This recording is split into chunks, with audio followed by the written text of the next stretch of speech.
Hey, I'm Effy Blue. And I'm Jacqueline Misla. And this is the Curious Fox podcast.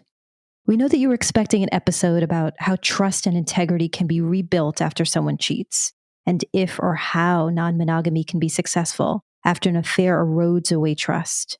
And that's what we were working on as a part 2 of our previous episode on infidelity. However, we found ourselves at a juncture that we weren't prepared for. Here's the thing about doing this very personal work we get to do at Curious Fox and on this podcast.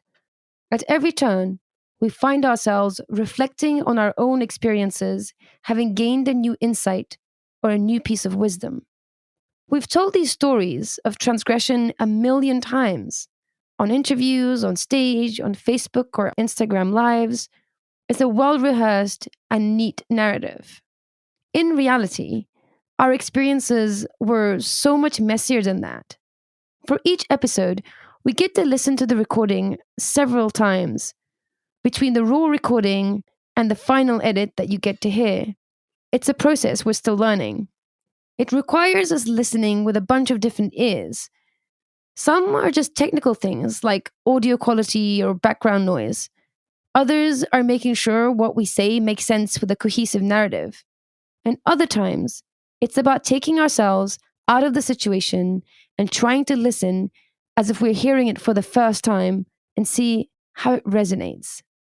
As we listened to the last episode over and over again, we realized this neat, manicured version of these stories didn't quite reflect the whole truth.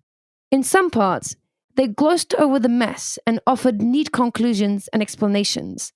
In others, it left out information that didn't give a full picture of our role in it all. In the spirit of trying to create an episode that was valuable and intimate, yet also podcast ready by being short and succinct, we told our stories in a way that felt a little too sanitized. We're both so used to talking about these times in our lives that it didn't hit us until listening to the episode afterwards that there was just so much more to say. These moments in our lives were deeply significant and changed our life trajectory. And so we wanted the opportunity to try again.